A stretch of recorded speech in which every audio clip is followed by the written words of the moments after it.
Apparently we are live. Yay! Yay! Hey everybody out there, this is Truth Nerd. I am here with Tony, Suzanne, and Twiggy from Factor Fiction, and we are just going to discuss kind of what we've been doing lately and where we're heading, and plug all the channels and just talk about some current topics going on. Sounds good to me. Yep. Well, firstly, I'd like to sort of hit on about basically who we are and who's in our team. Because I've noticed a few comments that have been going around, still sort of trying to label us under the troll wagon, which obviously we are no longer. A few of us were members, but only for a brief short amount of time.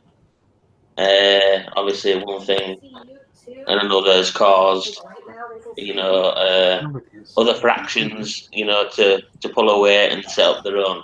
But we are Fact and Fiction. We are his own team. We're made up of Twiggy and Tiffany, which were two fantastic researchers and blog writers. You catch a lot of people who obviously follow the cult scene will know Twiggy from that and all her investigation works and writings that she did on her blog in regards to that and her videos. Tiffany, same again.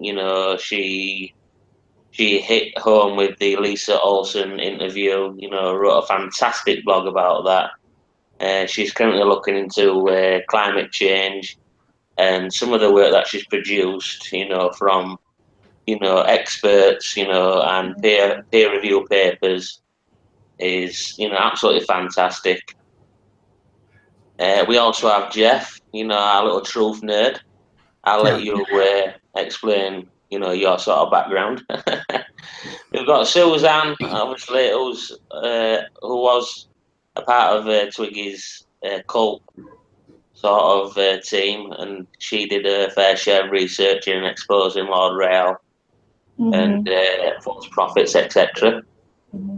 Obviously, we have an amateur astronomer in Daza, who helps out when we're looking at, sexy images and stuff like that.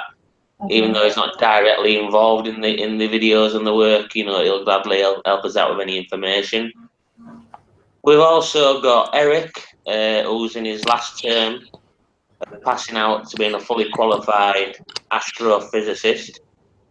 He's been looking at Claudia Olber's papers, and obviously he's going by from what his teachings are and looking at them. And the last couple of videos that we've produced have been from, the sort of, advice and guidance from that sort of team. Also, we've had special featured guests like Brian Coberline, who is a fully experienced astrophysicist.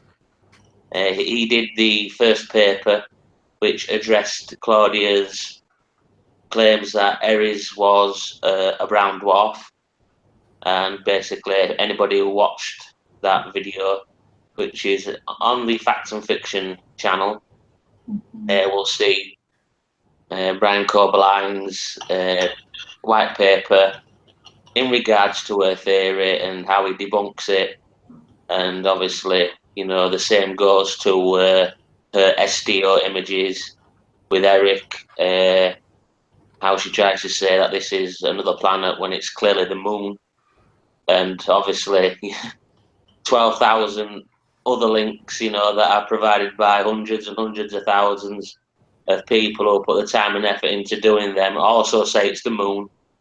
So either, Miss Coberline knows something, this Claudia knows something that the rest of, science and astrophysicists and, NASA and European Space Agency don't know. Not to mention 12,000 plus results just doing a simple Google search. Or like Jeff says in the video, this is just one big massive conspiracy theorist against one person. But obviously, we've got a great, fantastic team. As team's growing, every day. We're getting more and more experts in, and more critical thinkers and researchers. We're using credible resources like Brian Coberline. All you need to do is Google him. You'll see all his works, his credentials. He's a fully qualified astrophysicist expert. He's even, if I can screen share this, I'll just quickly show you his website. Can you see my screen, everybody? Yep. Now, this is Brian Coberline's, the astrophysicist's sort of like page. Now, this one, he goes on to debunk the electric universe theory. Obviously, he states key reasons why this is impossible.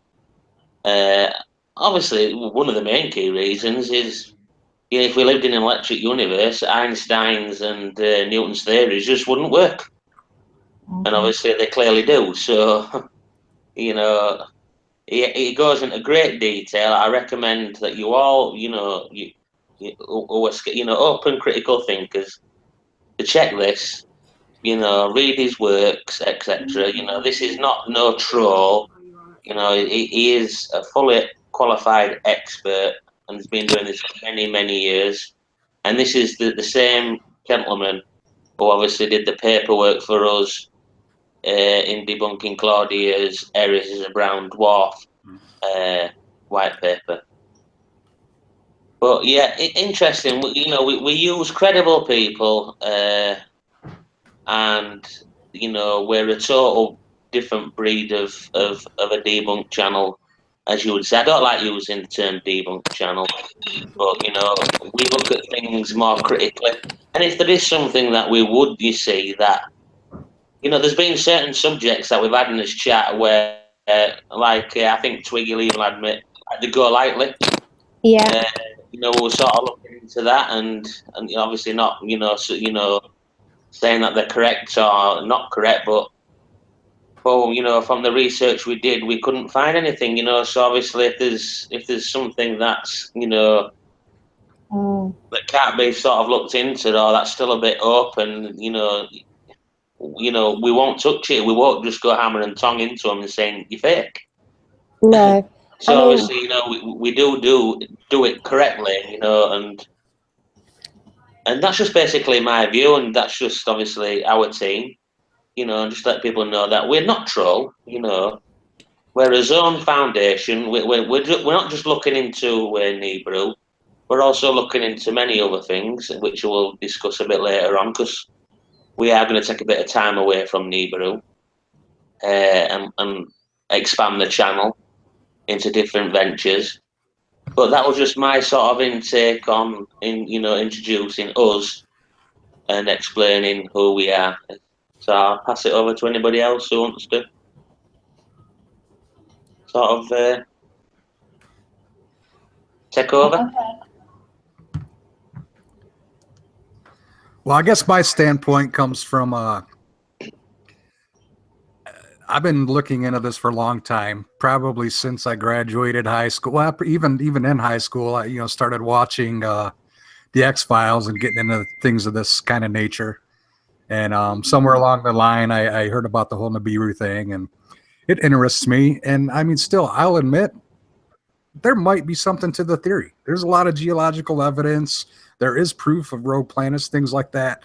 But the fact remains that there is currently nothing remotely anywhere near us. And if there was, I mean, it would not go unseen. Astronomers would be seeing this. Astrophysicists or astrophotographers would be seeing this. I mean, it would be front page news. All these people that they're pushing this stuff with, the cloud planets and the brown dwarfs and everything. I mean,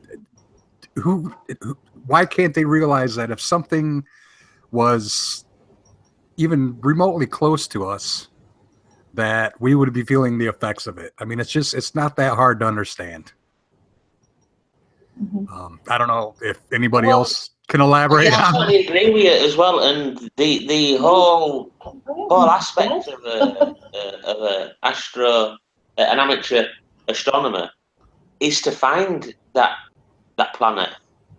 You know, think of the accolade that they get. They all strive, looking through the telescopes, and they would, if they did spot this, they wouldn't cover it up. You know, it's an accolade to them. They'd be the first to run and say, "Look what I found." You know what I mean? Anybody who knows amateur astronomers, especially like, when they're discovering comets and stuff like that, they're straight in the centerfold, boasting about it. So it's a huge accolade for them, and to suggest that the whole world is in a conspiracy theory to cover it all up, and that the governments are paying each and every astrophysicist and amateur astronomer is absurd. Yes, very much so. Well, I've heard some comedy tonight. Honestly, I listened to that two-hour dialogue of bullshit, and I will say that. And I will say that. I was just like outstanded by the amount of people who were in the comments agreeing. Well, not even agreeing, but like, oh my Blindly God. following. Absolutely blindly following this retard. I mean, she's got to be the dumbest theoretical physicist on the frigging planet. I mean, where was she spawned from? Where? Oh, it just beggars belief. Sorry, but it just beggars belief. I mean, like you said, Tone, to suggest that the whole planet, well, all these people who look through their pointies every night at the sky and cannot, and the moon simulation got me today. The moon simulation. I've just got to mention this. The moon simulation. The moon is not a moon. It's a simulated moon. I mean, the latest physicist, and I'm going to say that, physicist. It's made of cheese. It is. Paper, which was like uploaded to Potty Potter's. I'm sorry, but I'm not. I'm so frustrated with these people because they're just peddling just fear porn, which is just so incredibly sick. It's just sick. It's just sick. And a moon simulator, a sun simulator. What planet? I'm looking at the sun. I'm looking at the sun daily, and I'm looking at a lovely white, or sometimes it's yellow, or I'm seeing something. I look through my phone, and I see a lens flare. That doesn't mean to say that there's two suns up there. There's two suns up there. I think that's half the problem is a lot of these people do not understand how camera optics work. I mean, they produce reflections and flares and ghost images and I mean, anybody with even a rudimentary idea of the workings of a camera can look at these pictures and just pick them out from a mile away. And I guess that's the part that bugs me the most is these guys damn well know it. She's a theoretical particle physicist. You'd think, wouldn't you? You'd literally think by looking and examining a photograph that she has been given by these retards, and they are retards, that she could, decipher that it is a lens flare. I mean, she noticed all of a sudden that the sky was red, and that made her think that there's a brown dwarf. There's a brown dwarf. I mean, how when she said that, I just started thinking about. Has she never heard the song of the red skies at night? Shepherd's Delight. Shepherd's Delight. A shepherd's warning. I used to sing that all the time as a kid, and in England, we used to get one practically every other night, and that's back in the 80s. My parents used to tell me that as a kid. If the skies were red at night, it was going to be a nice day tomorrow. That we're singing, me and my mates used to sing that at school. On the winter nights coming home, and the skies would be red. With this, thing we used to go. Red skies at night is a shepherdman. Is a shepherd's delight. Shepherd's delight. Yeah, red skies in the morning is a shepherd's warning. Shepherd's warning. And you look at how they talk about it nowadays, and do you not remember that as a kid? Wow. So obviously, Nibiru must have been around in the 80s as well. Then Oh god. But it's like talking about sun simulators. They make it sound as though they can just transport this whole thing up in like one ship. If they were to build something like that, it would take absolutely tons and tons and tons of launches. To get all the materials and everything, obviously all the workings to it all, etc. I wouldn't even entertain the thought of The it. work behind it and the millions and billions it cost.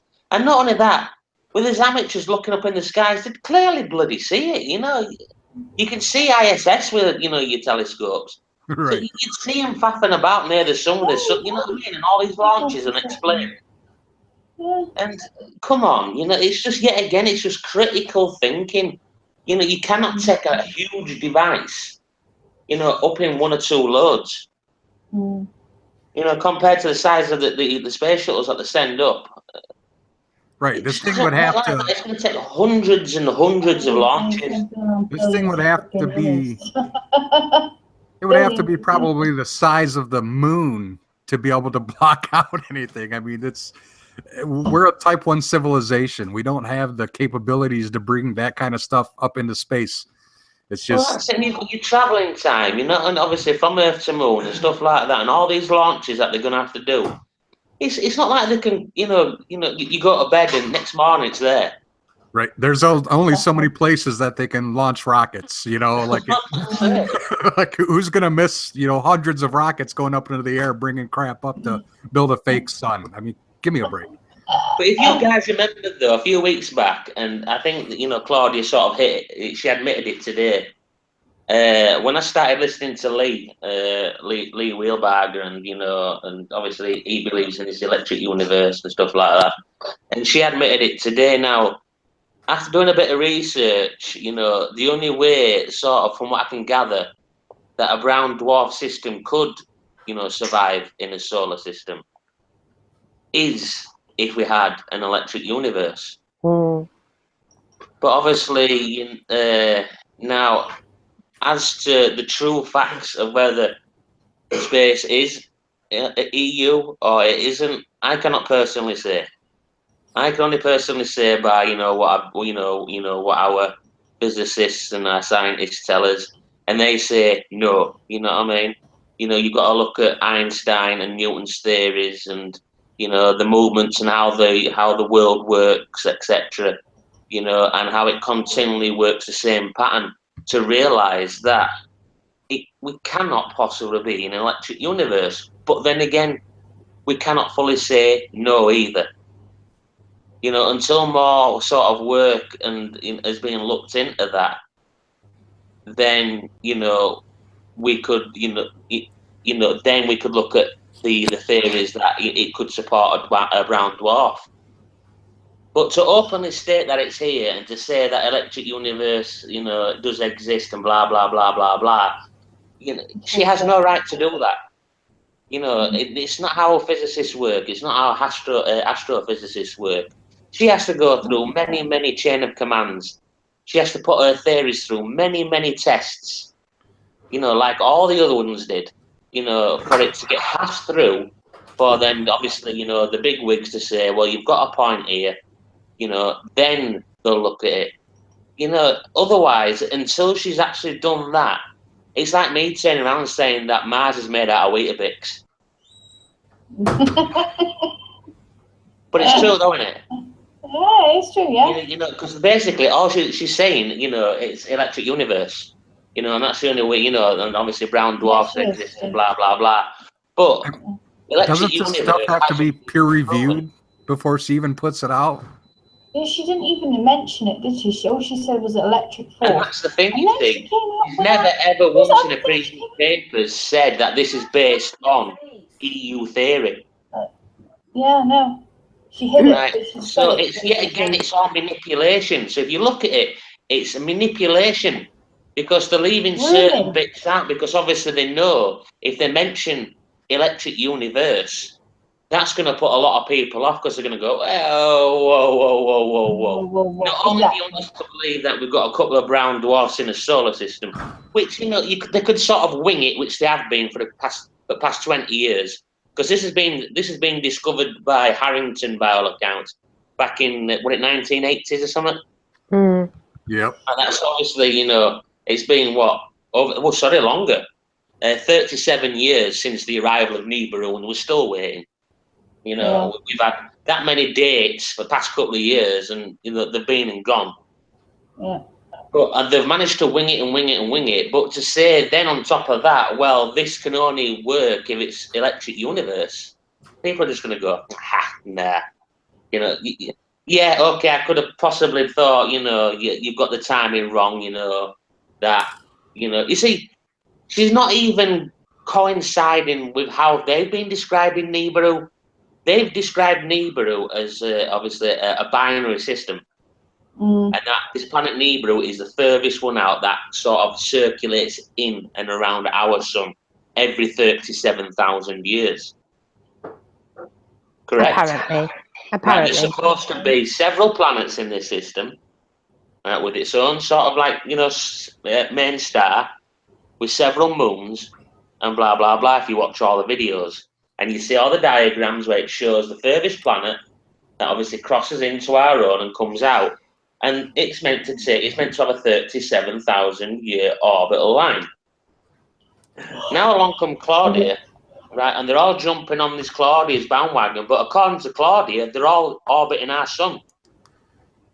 Well, it's not just one. So several. yeah, it's not just one. There's several. So if they've been orbiting our sun, right, and it's not just one, it's several. Therefore, this Nibiru has passed us, what, twice a year? Well, because that would coincide. So obviously, therefore, it means we don't need to prepare. We don't need to be worried about this because it's been there for God knows how long, and it orbits the sun in its same pattern, right, as Earth does. And it does it, 1.5 times to our 1 year, maybe 2 times after a couple of years of lapsing with time catching up.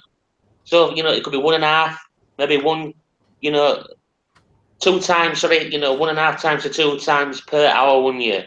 But Scott, didn't they say a couple of weeks ago that bloody Nibiru was Eris? Well, yeah. Yeah, so what the hell? Do you know what I mean? Didn't you just Eris does that, doesn't it? And that's like a dwarf, It's like chop and change. It's a nightmare. Correct. And this is why people look at them and they go, "Oh, all you can do is critique." We're only critiquing what you're saying.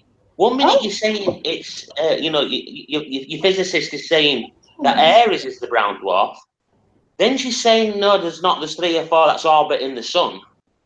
Right. Well, if that's the case, obviously we know Mercury is the nearest one to the sun, and what does that? What is that orbital time frame? What, Mercury? Yeah, to go around the sun. I think it's around like 80 or 90 days. Right. So if you've got 4 other planets that's in the vicinity of Mercury, if not just before or just out of it.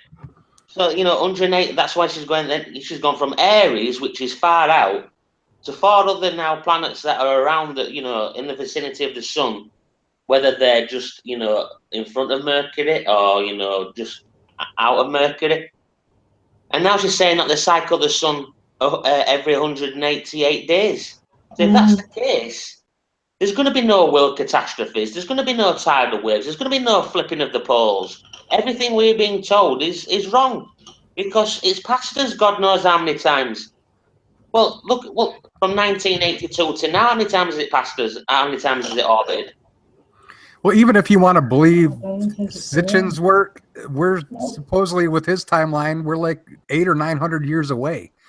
It's not even supposed to be anything close. And where people started coming up with the multiple stars and the brown dwarfs and that it's a group of planets. I mean, this whole thing started out as a theory of a 12th planet.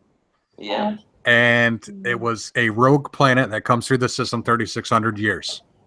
Yeah. And now this physicist has got hold of it, and she said so far that it's ballooned up into this big thing that makes absolutely no sense anymore. Herself, that first it was Eris, and now she's saying it's four planets around the sun. So can you understand why we laugh at her and why we laugh at them? Well, I think her amazing statement that she made was normal physics driven by observation and not theory. Normal physics are driven by observation, not theory. And then she went on to say that most physicists today will deny an observation as it doesn't go with a theory. Like, what? Exactly. I can start to understand probably why she can only work at South Africa. Exactly, and these observations that she's making of the SDO that she can't read, the SOHO that she can't read, and lens flares, highlighted by her recent paper published by Potter, stating that the moon is a moon simulator, just a picture of the moon. So the observations that she's making are via photographs that are being passed on to her by these channels. It's a flying cheese sandwich. Yeah, exactly. Do you know what I mean? I mean, it's just ridiculous. Ridiculous. I took that Google document that you had of all the white papers, and I took a copy of the Hangout that she did, and I forwarded it all to the European Space Agency. Yeah. Oh, great. I forwarded it, and I've asked them for their opinions on it. Because, if she's making remarkable claims here, that Eris is a brown dwarf, then, we've got four near the sun. And she's trying to make out there's all these planets out there that NASA, European Space Agency, China, Russia don't know nothing about, just her because she's made some observations in the sky because a few days she was walking and she saw a bit of red haze. And to be a physicist and for her to say this goes against all physicists' beliefs, what is she actually teaching her students? Is she teaching? I very highly doubt that she's teaching her students this, because if she is, she wouldn't be in employment. Right. Because if anybody with any credibility, like Brian Coberline, if he was in the classroom sitting there and was listening to her, and if she were teaching any of that to the students, she would be just struck off. Because the information she's portraying is absolutely absurd. And obviously Scott can't be proud of himself because now he's left his subs thinking, well, we've been told all this time that this planet's going to be coming in. It's got it's coming through as this orbital line. It takes 37,000 years. Now it's gonna flip the poles. It's gonna cause tidal waves. All these people in money are gonna be in bunkers. Get to high ground. Get to high ground. It's been here for the past 8 years. Yeah, get to high ground. Now you're telling us Yeah. that Aries is a brown dwarf, and that we've got 4 brown dwarfs near the sun that have an orbital period of 188 days. So if that's the case, that means in the last 188 days, they've passed already. And I'm still here, safe and sound. And not on high ground. And not buying and not buying his safety packs or WSO's safety packs. So basically he shot himself in the foot as well, because everything that he's been selling and saying for the last couple of years has now got to be retracted. And now he's got to say, well, okay, this is what we've learned so far. We've learned that, there's brown dwarf such and such and such by our expert. Right? It has an orbital, it orbits our sun every 188 days. Yes, obviously we've seen 188 days has been seen and gone by many a times. We're still here. It's caused nothing. What avenue do I go down now? Oh, I have no idea what she's going to come out with next, honestly. I mean, moon simulator, sun It'll simulator. probably it'll pass the sun every 188, cycle the sun every 188 days, but on the 37,000th passing, it'll flip everything over. And so you need to be prepared and buy his survival packs. Well, she did actually mention crystal displacement, didn't she? But she didn't really go into it. She did mention it. So. Well, how can it? Because obviously, if it's been there, like she says it has, right, and it only has an orbital period of 188 days, it's been and gone several times, and we're all still very much here. No big disasters has happened, apart from obviously we've had a few big earthquakes, which happen every year. But it's not hindered our planet one iota. It's not going to either, is it? Because it's so a then theory. go back to drawing At the end board. of the day, it's a theory. It's a theory. It's not backed up by any evidence whatsoever. No, yeah. Like she said, that's what she is. She's theoretical. Yes, So it's exactly. all, basically, it's all theory. You put something in front of her. I think the physicist herself may actually be theoretical. Yeah. And that's her job title. She's got to look at something, right? That okay, this is how space works. But you want me to look at this information and tell you my thoughts that what else it could be. Sorry. Oh, Tiff just turned up. Sorry. What it could be, right? Taking away how we know space works, and that's her papers. What's up, guys? Hey, Tiffany. Hello, lovely. Hey. I'm late, I guess. I just saw this. What I missed? Well, basically, we've just introduced ourselves. We've just basically spoke about our not troll and spoke about who's in his team. And then sort of like we've just been hitting, tonight's sort of topic with Conan, his theoretical physicist, what she's been saying. And we've been discussing about how we've heard the Nibiru story change yet again from having a 37,000-year orbital line consisting of several planets, Astronomy Live was trying to join us, guys, but he just messaged and said that he is about to board a flight now. So, unfortunately, we don't get AL.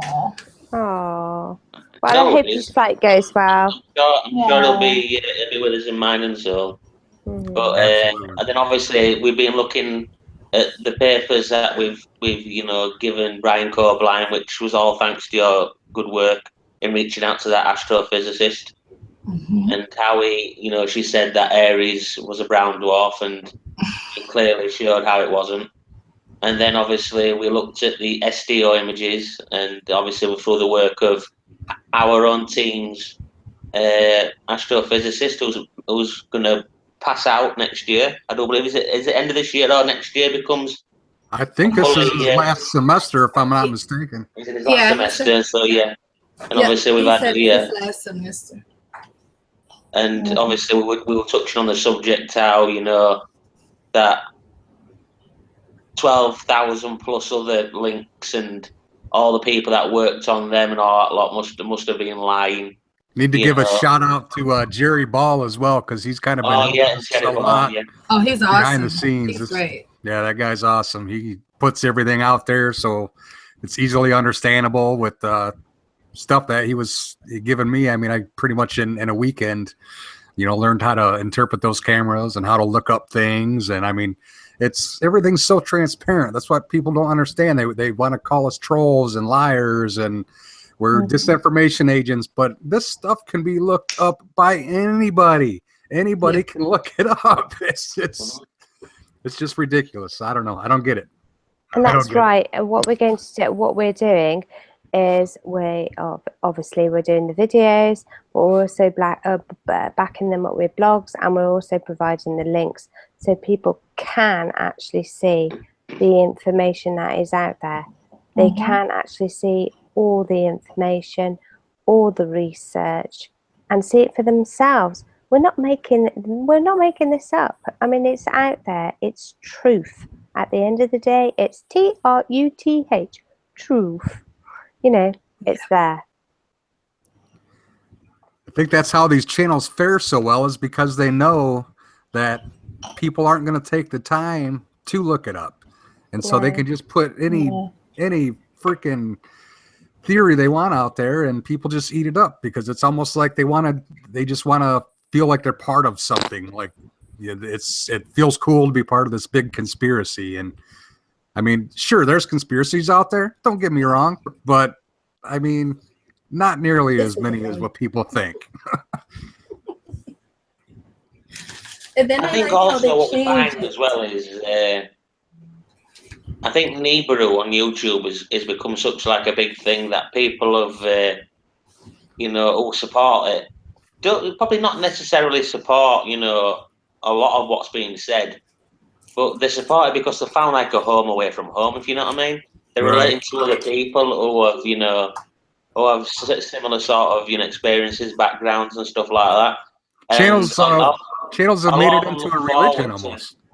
A lot of them look forward to corresponding with their because a lot of them have made friends through it, and they look forward to that, and I think that drives a lot more of it on as well. But yeah, we're just we're not here to to bash anybody or out like that. We're just here to basically say, look, there's two sides to a story. You've got their side, and you've got what we do believe, and is the truth, and we show you our side. And all we ask is that you just take that little time, that little effort, just to do a bit of research, and then in time you will see. Yeah, but we've done that. We've done that, haven't we? Because we put the videos out. None of our videos critique anybody. The Brian Coberline and the Eric Potter's physicist papers were all done professionally. Presented really well. There was no one's names being called out there. There was nothing. And we asked for her to view the videos and to reply back with her thoughts. And as per usual, as you normally get from these channels, nothing. Well, so nothing. Obviously, they ain't willing to look at rational thinking. They ain't willing. They just want to tell you their spiel and off the go sort of thing. That's basically it. They don't care. Well, no. It's like we were just talking about how she's gone from Aries being a brown dwarf now to saying that we have 4 that are around our sun. Now, these that's absurd. That's just absurd. They've just debunked the whole Nibiru theory themselves. Because they've been telling everybody that it's a 37-year cycle, a 37,000-year cycle. And now if they're going to jump on... It's a 3,600. Yeah, sorry. I think it's 3,600, yeah. Right, so if they're going to jump on board with this new EU-based theory that, there's 4 around the sun, they have an orbital length time frame of 188 days. So basically, this orbits us. This is that Terra Black Star crap. Twice a year. So the other year, it's orbited us and we're still all here. No pole shift, no nothing. And we're all no harm's being done. But even so, even if they are pushing that little bit of an agenda, it totally wipes out the sun simulator and also the moon simulator in an electric universe. Does it not? Or am I just being a little bit dim on that? They're debunking themselves. Yeah, exactly. Exactly. Every time she spouts something, she's debunking herself. I mean, it's frustrating. It's so frustrating, honestly. It's so frustrating. And then when you say anything to these idiots, then you're called trolls, which is amazing. And it's also so everything that we've known for all this time is all of a sudden it's not this. It's got to be changed. It's different. No, it's not. It's worked for this long. If The EU theory was correct. Einstein, Newton, all of these people are wrong, and that's crap because everything that we have in orbit, the orbital mechanics, all that stuff is used from these people. So you can't just throw out a new theory so it'll fit with what you want to be there. They want it to be there, but there's absolutely nothing there. Why can't we see a brown dwarf right there? We should see it. We see Jupiter. Right. Yeah. We see all our we planets. see Venus, we see Mars. We see everything. Why can't we see that? If we can't see it in the daytime, we should see it at. Why don't we see? We don't see any of this stuff. This is crap. I think one of the claims was because it was sort of ending. Is it like it's ending near its life, so it's letting off this red gas? Oh, that's protects it, sort of thing. Yeah. But with it being so close to the sun would illuminate that. Yes. Intensely. And the wise telescopes would see it. They have the size of brown dwarfs. And the size of brown dwarfs. It's the smallest one's 15 times Jupiter's mass.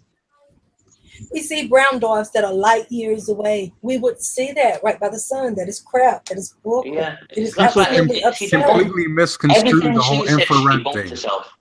Yes, yes. You know, but that's the thing, isn't it? If she's looking at photographs in the day and saying, "Oh, look, that shadow is a brown dwarf," in the daytime, surely to goodness you'd see it at night time through a telescope. Yes.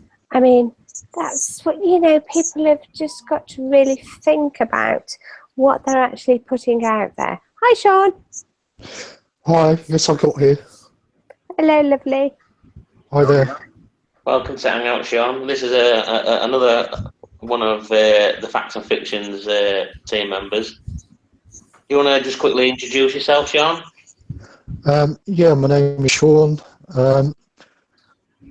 This is my very first Hangout ever. Never done this before. I felt a bit nervous about it to begin with, but I've got over that. Oh, yeah, all right. Twiggy had 5 gins before we started this. Yeah. Yeah, a little bit lubricated. Hey, it's my first one too, Sean. Don't feel too bad. I've never done one either. Yeah. I've always had a big interest in this kind of stuff, but I did big time until I started watching Scott's videos, or about a year ago. The first time I ever commented on one of Scott's videos, I got the usual treatment, and included, and it just kind of went from there, really. They're very rude. Sorry? I said they're very rude. Yeah, absolutely. Oh. You see, what they're failing to realise as well is a lot of us, do have sort of like a Nebrew background. I know, obviously, you would have followed one time Tiffany Nebrew. Yep, for like 2 months. It's like I was.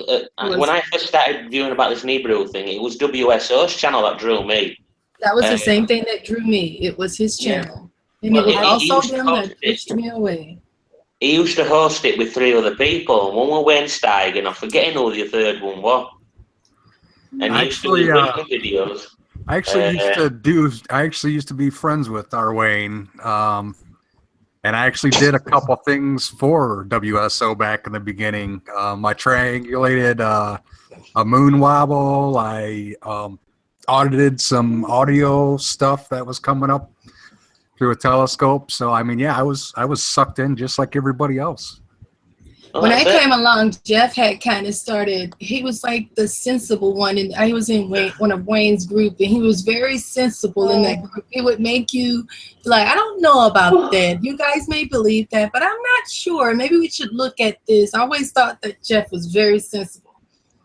He was very logical. He's always been very logical. Well, when they would start showing pictures and asking me about things, I would kind of comment on, well, that to me that just looks like a lens flare, or it looks like a reflection.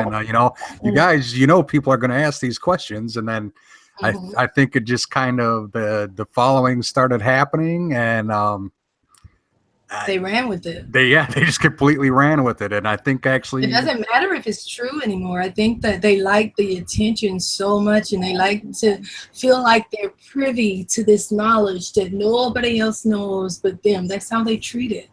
Right. That's right, yeah. I wonder how Steve's website is going. Has anybody checked into the website? I don't know. I haven't paid my yearly membership.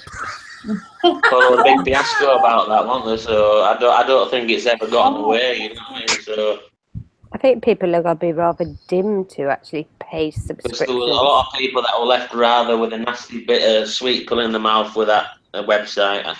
He doesn't mention it anymore, so I'm guessing that was a project to scrapped.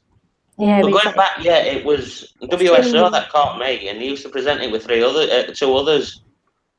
And he was showing some strange things at first, and I'm like, and I was listening to him, and they do present sort of well, and you don't know about them, and I was looking into it, and I was thinking, and being keeping a skeptical mind, but then I watched another few, and I thought, is there something to this or not?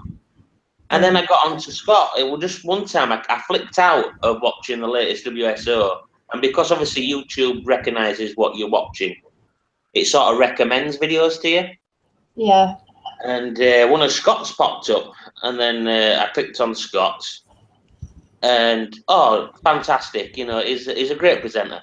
You can't knock him for that. Oh no, he does not have video cast. Yeah, he's awesome.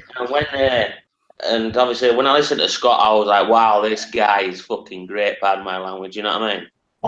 And he was talking about stuff. He was showing no lens flares at that particular time, but he was talking about, some setching, other information. Now I'm looking at it and thinking, well, yeah, I can see that moving. Should that be there? Because obviously I didn't know, how setching works and stuff like that. And then I thought, I'm going to sort of like check into this. And after a few videos, then he started posting these clear and obvious lens flares. And I was like, so I did my own research. I was going into NASA's websites and that, and STOs and all that. I'm checking them out and going into their archives, history. And I was finding out pictures. Yeah, don't forget about the picture thief. And then this one particular time, he shown something. And I just asked him a straight ordinary question, because I'd normally leave comments and I'd go, great video, Scott, you're one of the best Hebrew researchers out there. And he was coming back saying, thanks, bro, and all that a lot. And this one particular time I wrote and I went, on your last video, such and such and such, it was actually this what I've been found. Can you confirm? And that's when he attacked me. He just called me an outright NASA paid troll and blocked my comments. And that's when I started to find out. I thought, yeah, you got me up line and sinker, but not fully. I didn't donate, no, you know what I mean? But I'm starting to see clearer. Then I started watching some of the Truthers channels, and everything what I was seeing made sense. Yeah. And that's when I vowed then that, I'm going to start showing the truth to people. Because people deserve to know the truth. Because, it is affecting people's lives. You read the comment section, they don't. They look at their revenue system. But if you look at the comment sections, and you read the amount of comments people are saying how they're scared, and some people are saying that they're disabled, and, they're frightened, and they live on coastline. And some people are begging, where safe areas are, and, they're going to sell their homes and all that, and up sticks and go. They're concerning. And to me, I was horrified, and I was like, well, no, this is wrong. You are affecting people's livelihoods. There were people giving up their jobs and just moving away, in fear. And that's where I had to draw the line, and that's where I am now. Well, what made me start asking questions was because I was in like 10 groups on Facebook. That's where I spent most of my time. And I saw this picture, the infamous Germany cam with the spider. That picture. When they shared it, I went to that camera, and that's when I decided, okay, this isn't right. And so that's when my research investigative kicked in. It's okay, you need to research this stuff because this isn't right. I went back back on that camera like 3 years ago, and it was there. I was like, okay, if that thing was in the sky, people would see it. So that's when I found out that they had been at this since like 2003. I started asking questions. And in one of the groups, this guy named Danny, he showed me some pictures of the sun, you know, through a telescope or whatever. Like, okay, I got me a welding lens. And then I just said, okay, this isn't right here. And then it was funny because I thought I really didn't think this guy knew what he was talking about. And I sent him these pictures that I took from that camera all the way back to like 2014. And then he just made a video about him. I said, can you help me debunk this? These people are saying this. Oh no. I said, okay, this guy's full of crap. Right. But right then and there, I knew that he didn't care what he put because it obviously was a freaking spider. You could tell that it was a spider. That's when I started asking questions, and I decided to you know, I needed to be a researcher at this like I am with everything else, and that's what I did. And I admit that I did not do that at first. I saw it and I was like, holy crap, what is that? I'm gonna die. That's exactly my whole life for 2 months was a truck could go down the street and it feel a little shaky. Holy crap, pole shift is happening. I mean, I bought. Oh my God! I think my big turning point was the big infamous Jeff P. double sun video when I kind of started looking at it and realizing that the tree limbs weren't in the right spot, and then I kind of was looking at it some more, and then I noticed other similarities and realized this is just a reflection, and then that kind of broke it open wide for me, and I started, you know, learning more about photography. Actually bought my own camera, started doing my own picture taking, got some filters and stuff, and I just started realizing how easy these camera anomalies can come out, and that's exactly what these guys push, because, you know, very few people know this. Very few people have cameras. They just have regular old cell phones, and so they can get by with just pushing all this junk to all these people. That was definitely out of my realm of expertise. I knew nothing about. I love taking pictures of the sun, and I've been fascinated with the planets and stuff since I was in 3rd grade. We went to the planetarium, and I was sold. I've been a sky watcher since I was a kid, and they made me feel like it wasn't right. You know what I mean? Like, okay, what is that? And I would take pictures and just swear, oh my God. And then once I started looking into the truthers channels and stuff like that, and everything was completely explained and in a welding lens. I started getting kicked out of group after group after group for showing my welding lens pictures. All I said was, I took these pictures today of the sun through a welding lens. People would come in and say, wait, this proves there's no Nibiru is there. I started getting booted here and there. They just started kicking me out of groups. Until they figured if you tilt the lens just right, even on a welding lens, you can still get a reflection. Yep, Wayne's did one of those in ultraviolet that put that picture out there and know it was a flare. He did. I remember that picture he did in ultraviolet. Yes, with the special filter that he bought. That is, I believe that's an FLD filter, and they're about $5. That is definitely what it was. I remember that picture clearly because I almost lost my mind when I saw that picture. I was definitely a nibbitard, or however you say that. I was definitely. And then who was the other astronomer that was it Paul Cox that put out the video, and he was getting a reflection and he kind of joked about it. And then I thought he was telling the truth too. I did too. I saw that thing. Oh God, he just admitted it. I went crazy. Yeah, that's kind of what I instantly thought was, wow, that looks just like Wayne's picture. Oh my God, it's got to be real. But when you look at it, if you look at that video again, that second sun, whatever, in quotations, it's covered. The light is coming into the lens. You can tell it's not actually in the sky. Right. Right. When you look at it again, it comes over a part at the bottom of the screen that shows you it's not in the sky. It is. You could tell it's a flare.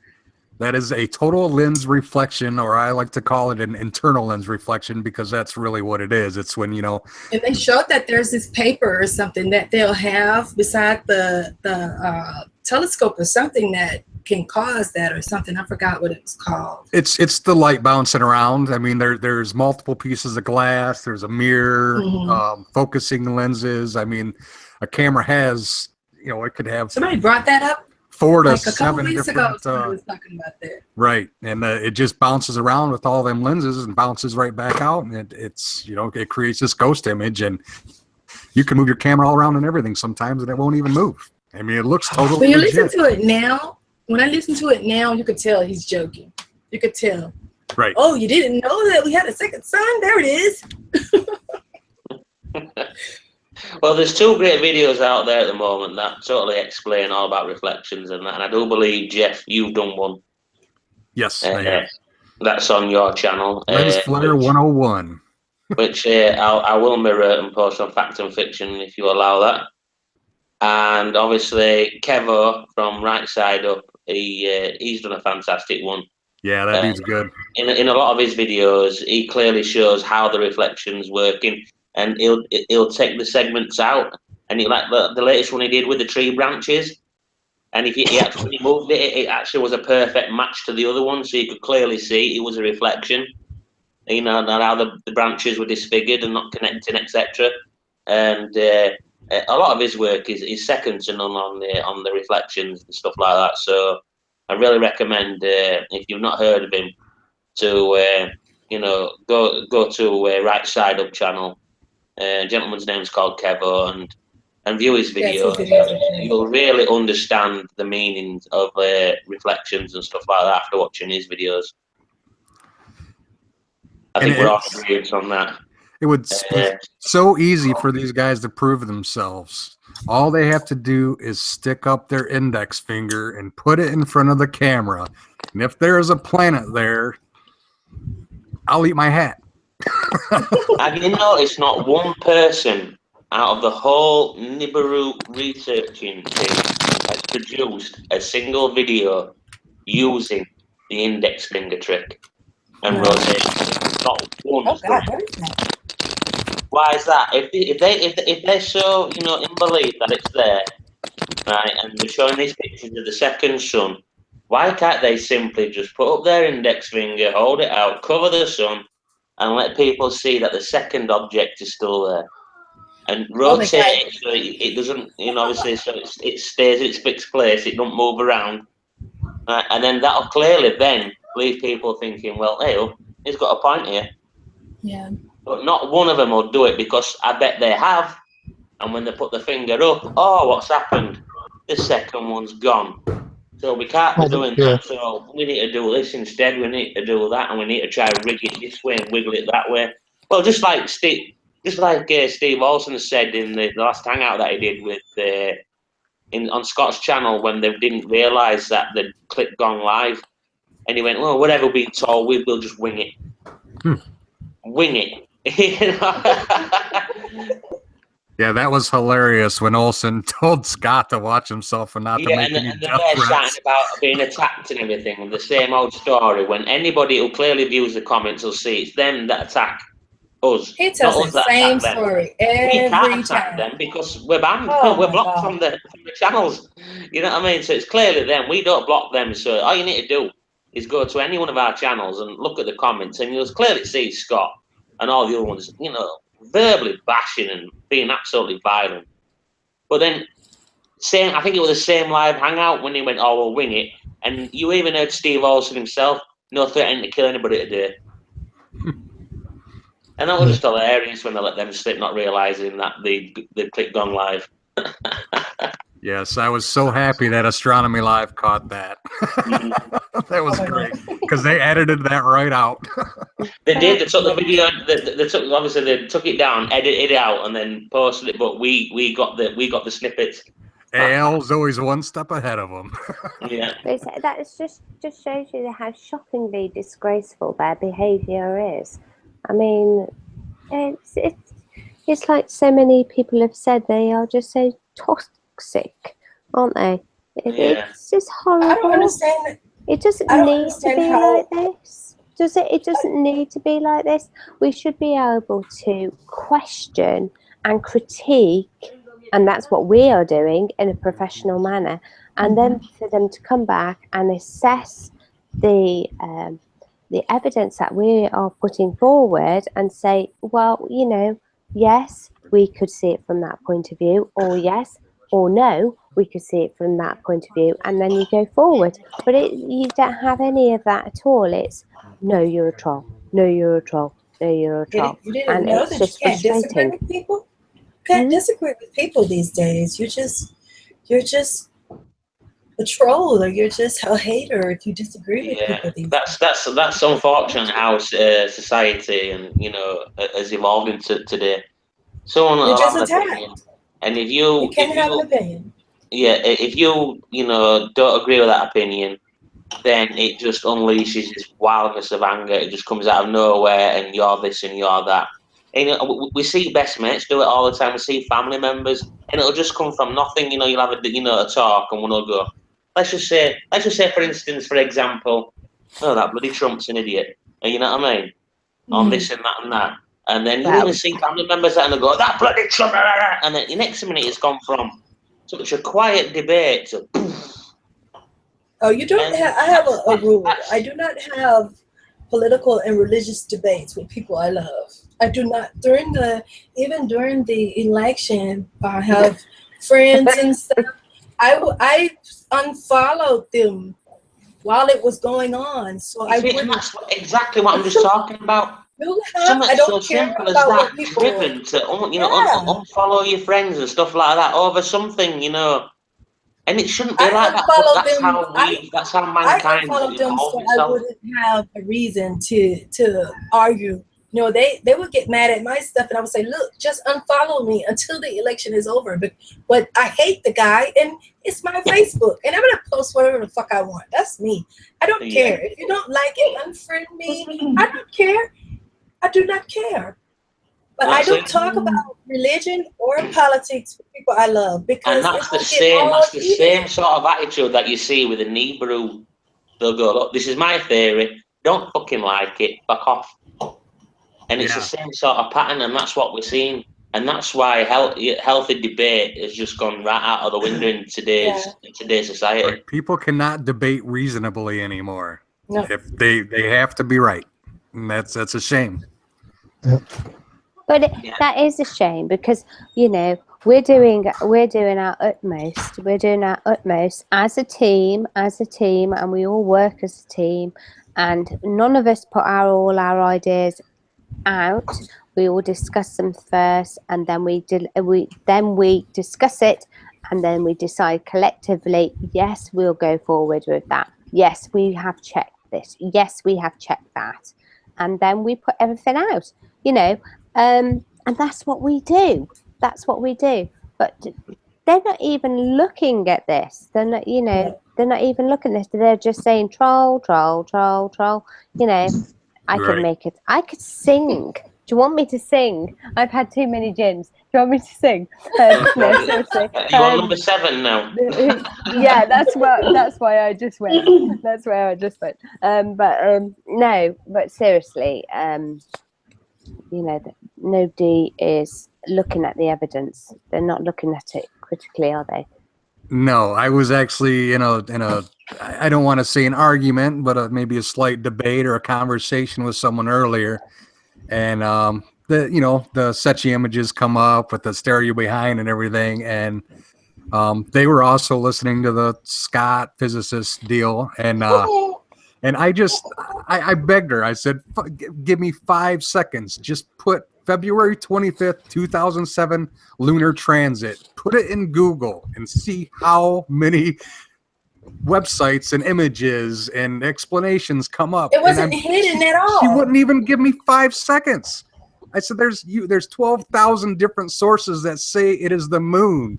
But this woman would not even give me 5 seconds to punch it into Google, because she was so dead on wanting to believe that was a brown dwarf.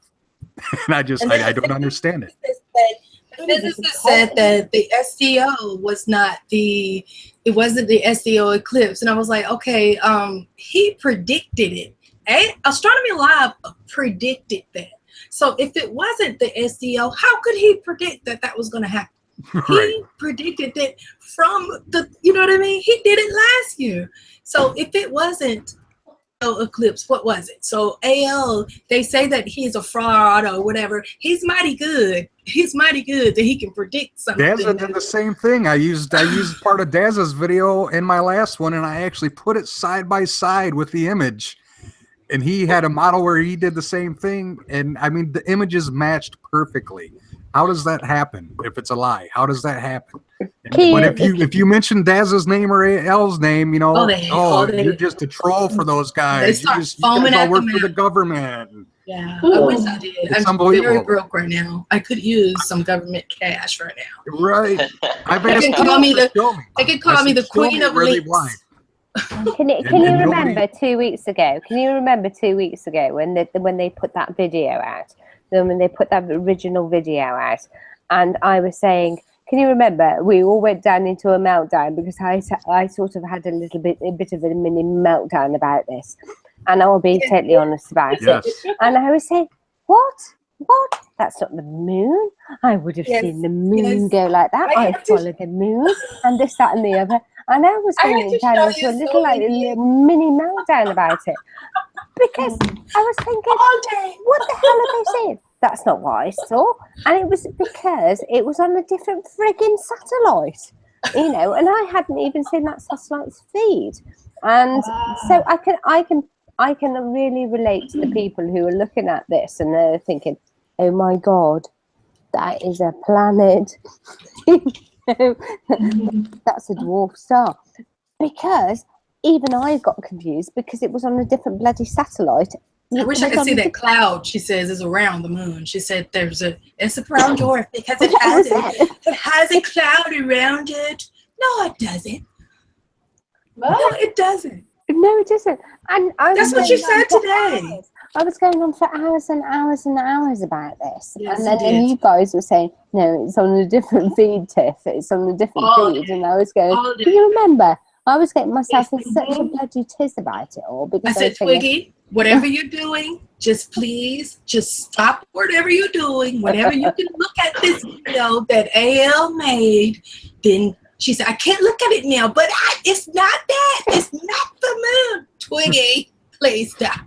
But you can understand. No, I've seen it from a different point of view. Because I hadn't obviously seen those other feeds. But that's exactly what other people were saying. Other people were reacting the same way you were. Absolutely. And it wasn't until you start looking at the other evidence, which is given to you, then you realise the bigger picture. And that's what we're providing. They won't look at it. They won't look at it. And that's what we're doing. We're giving folks the bigger picture. But you do have to question things. You do have to question things, and you do have to research it yourselves. You do. Google is can you be your best friend? Absolutely. Right. I tell people on Facebook, I posted a status yesterday, and it says, how to know if an article is fake. Copy the title, post it in a search engine. Is it on any reputable sites? No, then it's fake. Mm-hmm. That's why we have a dipshit as president.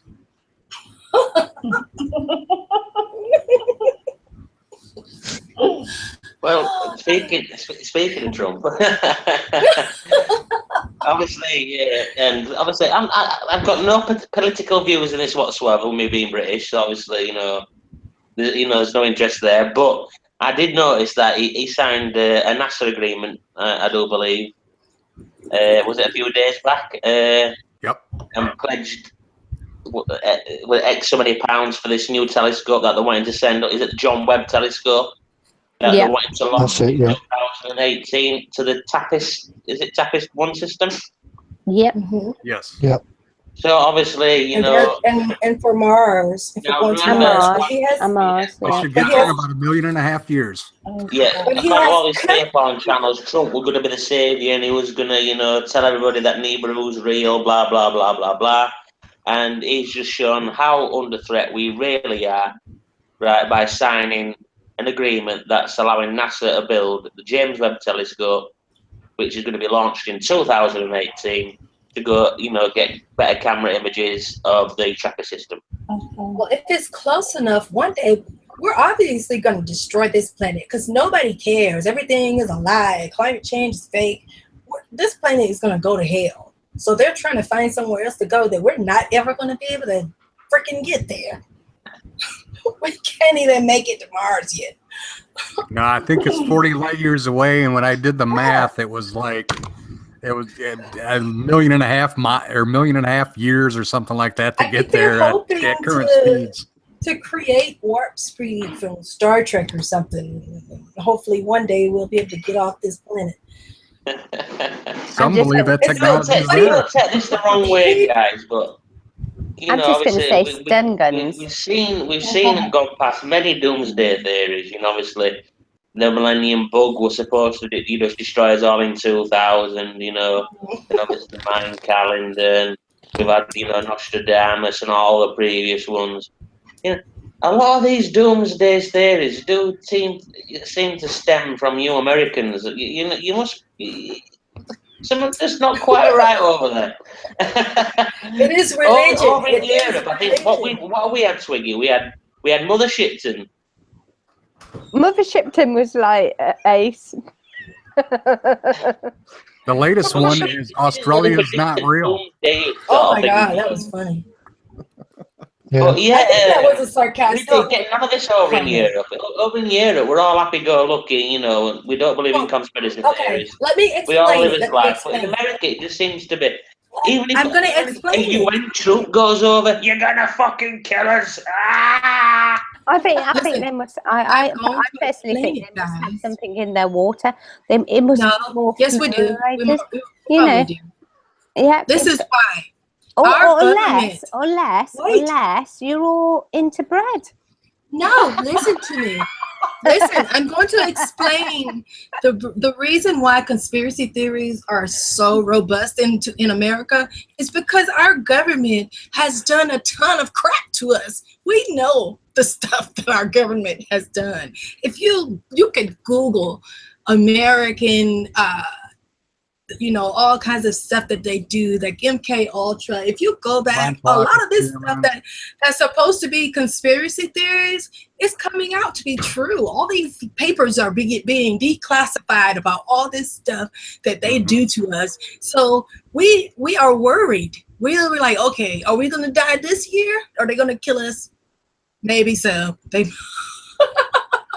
What gain is your country going to get by wiping you all off the face of mankind? I don't know. Control. I think to be honest, I think religion is a big part of Christianity. Religion is very big in America. And most doomsday, it stems from religion. If there's not one thing that's going to kill us, it's another. There's always something that somebody is coming up with that we're all going to die. And it all comes from the Bible.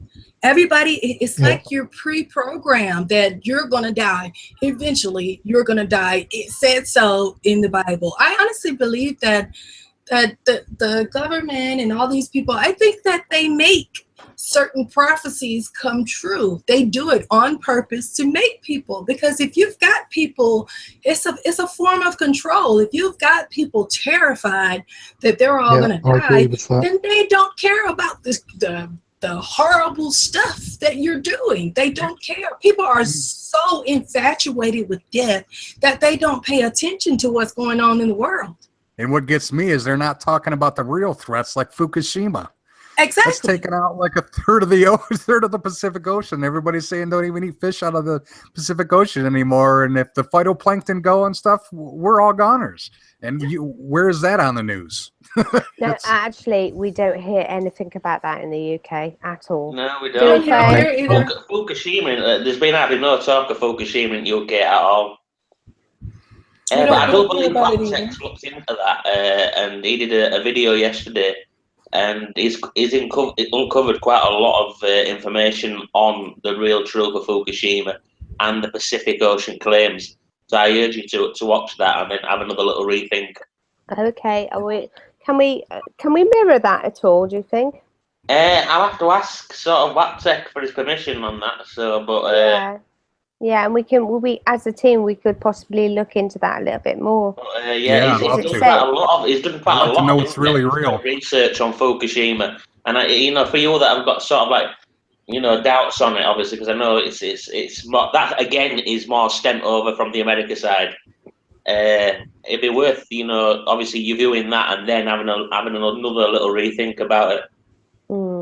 Definitely. I think that's an avenue.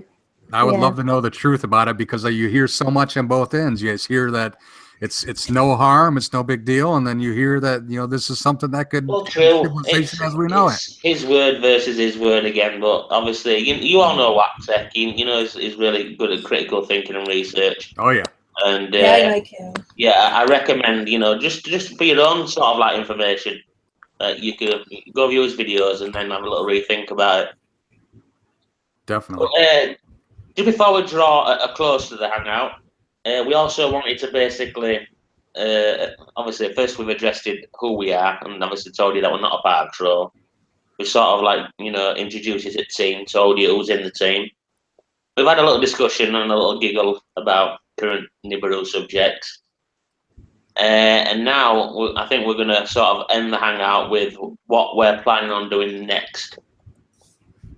Now, a lot of the team of Fact and Fiction, we've taken a brunt of abuse, and there's been other channels come at us, just for bringing out some open research, and just producing our thoughts, whether they're from an expert or they're from a researcher like, Tiffany and Twiggy, or Jeff or myself, and or they've come from Dazza, or like I said, as expert Brian Coberline or whatever. And we just want to now take a step back away from the scene for about a month or so, let the Nibiru stuff build up, because we know as truthers know that one thing we have got on our side, and that's time, because we know Nibiru is not real, so we can address these situations as and when we desire. What we want to do now is focus more on fact and fiction and broaden its horizons. And now I'm going to introduce the team one by one, and sort of as we take a month away, we'll still do an odd deep look every now and again if it warrants one.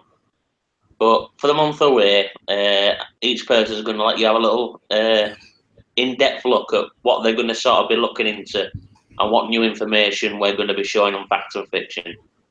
So I'll start with you first, Twiggy. Okay. You're probably on your 8th. If we let you get to your ninth glass of gin, you won't be able to talk. Exactly. Well, Susie's gone to bed now because it's really rather late here in the UK, and she's got kiddies in the morning. But Susie is Susie's looking into Brian Leonard, Go Lightly Marshall with me, and his wife, which is Asherah. They're both named Yah and Asherah. I'll give them the respect for that at the moment. Brian and Yah and Asherah. We're both working on a little project on both on those at the moment, and we're going to be doing an interview with them probably around about the 19th, 20th of April next year. Well, this year, April, we're going to do a live interview with them. Brian believes after they come back from their retreat. Yeah, absolutely. Yeah. They believe Brian believes that he is the returned Christ, and Asherah in her own right is a goddess. So we've got lots of little questions to ask them. They're really, really nice folks. Really, really nice folks. And we're getting to know them a little bit more. So we're going to be we're dealing with that sort of might want a little bit of an early look at who Twiggy and Susanna are going to be looking into. Yeah. They do have a channel on YouTube. Is it called Sword Truth?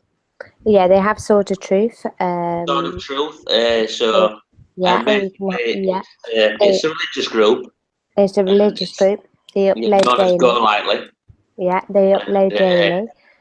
So if you wanted to sort of like get to see a bit of what they're actually about, you can go check their channel out, and then obviously then you'll see what Twiggy's going to be getting herself involved with. Yep. And so we're looking at that, but Susie is she's looking more into the Shroud of Turin, so she's going to be posting blogs and videos on that, the evidence for and obviously against the Shroud of Turin, and putting that forward. So you're doing a pro and con sort of thing, so yeah. Yeah, and that's what fact and fiction is all about, presenting evidence. And I've discovered, I don't know what the hell it is, but on an island off Antarctica, there's a little island which is owned by the French, which is inhabited by only French scientists. Some interesting what look like ring ditches which are on the island, so I'm looking more into that, and hopefully Eric from Fact and Fiction as well, who is completing his degree this year, is going to be helping me mapping out these most fabulous ring ditches which are in the landscape. And I believe that they may be result back to an ancient civilization, but there again, this is only looking from Google Earth, because there's no archaeological evidence from the island whatsoever. Why? Yes, we're going to discuss that. Why? You know, that's a big, huge question for starters. Why is there only a certain amount of people on this island at any one time during the winter and the summer months? Why? And there's loads of questions to be uncovered about this. So I'm going to. Sounds very interesting. Yes, it is rather interesting. You'll find all of Twiggy's findings, obviously, on videos on Fact and Fiction, as well as on our website, which is factorfiction.org.uk, and we're uploading loads of things daily on that. It's something that we're going to push forward with, and we've had lots and lots of categories, not only just science. We've got archaeology, we've got natural history, we've got climate change, and geoengineering as well. Climate change, Tiff, take it away on that. We're uploading stuff on that, and we're sharing ideas as well. And obviously, we would just love people to participate in that and share their ideas. So if it's the sharing of ideas, we can go forward and we can look at things, you know, because fact and fiction is it's a team effort, and, you know, and it's all about knowledge and going forward.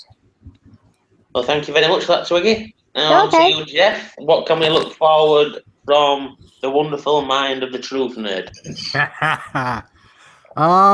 I think I'm gonna probably work with Twig a little bit on some of that Antarctica stuff, because that's kind of something I've been looking into a little bit too. I've got tons of different pictures that I've been capturing from different videos and things like that. I think Sean and I are going to be probably working a little bit on some info about the good old Pastor Paul Bagley.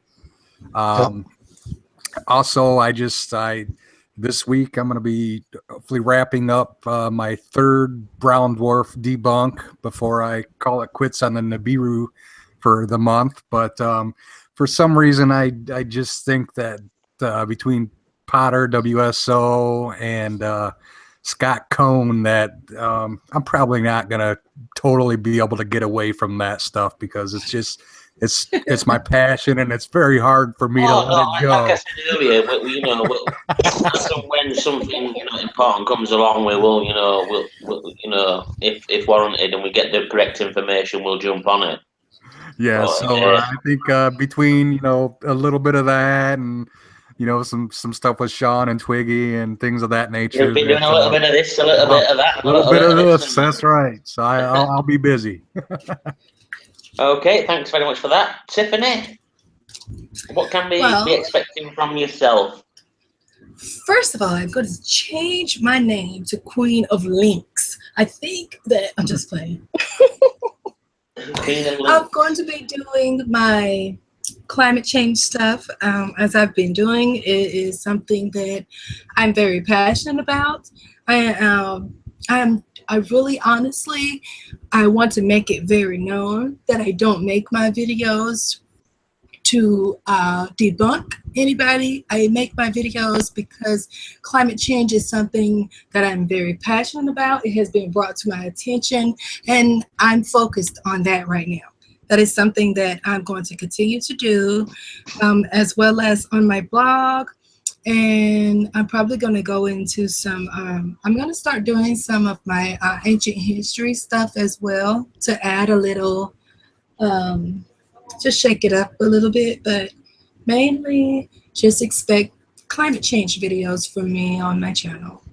Oh, that's fantastic. And obviously, you know, we'll mirror all your work that you do, obviously, because as you know, we're very supportive of you, and you'll find a lot of our work on our channel, as well as on the website and the open forum page that we have on Facebook, which is Fact or Fiction Room 101 Open Forum, where we post many varieties of stuff on there.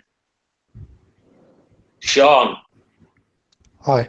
are you still alive? Yeah, I'm still here. From the looks of that picture there, reading off, it looks like you've got some target that you're looking at there with an angry face. Apart from the Paul Begley stuff, which obviously what can we expect from you then, good sir? What I'm going to be looking into, apart from continuing with the Paul Begley thing, which is not ready to run with yet, I'm going to be looking into ancient pyramids in Antarctica. There's been a lot of it on YouTube. But it's all over the place at the moment, really. That leads into similar stuff with undersea pyramids. There's been a lot of that.